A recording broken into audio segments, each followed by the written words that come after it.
Inflasi di zaman digital ini. Inflasi, seperti yang kita tahu, adalah kenaikan harga barang dan jasa secara umum dalam jangka waktu tertentu. Ini bisa terjadi karena berbagai faktor, seperti peningkatan permintaan, biaya produksi yang naik, atau kebijakan moneter yang longgar.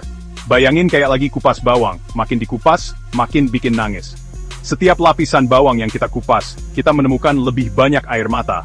Sama seperti setiap lapisan ekonomi yang kita teliti, kita menemukan lebih banyak kompleksitas. Kita semua tahu cerita klasik tentang inflasi kan?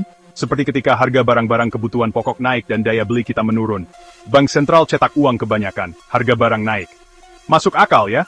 Ini adalah konsep dasar yang diajarkan di kelas ekonomi. Tapi, meskipun bank sentral sudah mengerem, inflasi tetap tinggi. Ini membuat banyak orang bertanya-tanya, apa yang sebenarnya terjadi? Kok bisa ya? Nah, ini dia yang menarik. Di era digital ini, inflasi tidak hanya dipengaruhi oleh faktor-faktor tradisional. Sekarang bukan cuma soal permintaan lagi, ada banyak variabel baru yang harus kita pertimbangkan.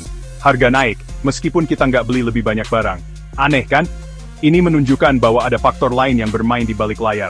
Selamat datang di era inflasi baru. Sekarang kita bahas soal kripto. Cryptocurrency, atau mata uang digital, telah menjadi topik hangat dalam beberapa tahun terakhir. Katanya sih, bisa lindungi kita dari inflasi. Banyak yang percaya bahwa kripto bisa menjadi pelindung nilai yang baik. Bitcoin dengan jumlahnya yang terbatas, dianggap sebagai emas digital yang bisa menjaga nilai dari inflasi. Kayaknya jadi pahlawan yang kita butuhkan. Tapi sekarang, kenyataannya tidak selalu seindah itu. Kripto jadi kayak tambang emas spekulatif, di mana banyak orang berinvestasi hanya untuk mendapatkan keuntungan cepat. Ada penelitian, kayak yang dilakukan Gensler and Gandel tahun 2022, yang menunjukkan bahwa kripto bisa menyedot uang yang seharusnya bisa bangun pabrik atau teknologi baru. Ada penelitian kayak yang dilakukan Gensler and Gandel tahun 2022, yang nunjukin kalau kripto mungkin nggak langsung bikin inflasi naik. Namun, dampaknya bisa dirasakan di sektor lain. Tapi, karena uang dialihkan dari investasi di dunia nyata ke aset digital, ini bisa mengganggu aliran modal yang seharusnya mendukung pertumbuhan ekonomi. Bayangin, uang yang seharusnya bisa buat perbaiki jalan atau bikin teknologi baru, malah diparkir di NFT dan yield farming. Ini bisa memperlambat inovasi dan pembangunan infrastruktur.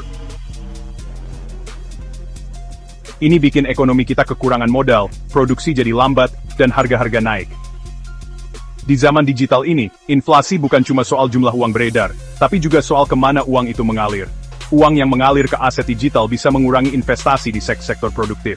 Tapi juga soal kemana uang itu mengalir. Kalau kebanyakan uang ngejar keuntungan virtual, dunia nyata yang nanggung akibatnya. Harga barang jadi mahal. Jadi, meskipun bank sentral punya peran penting, jangan lupakan peran kripto dalam teka-teki inflasi ini. Kripto telah mengubah cara kita memandang uang dan investasi. Jangan lupakan peran kripto dalam teka-teki inflasi ini. Ini seperti mesin baru, yang memperlebar jarak antara dunia nyata dan dunia digital kita.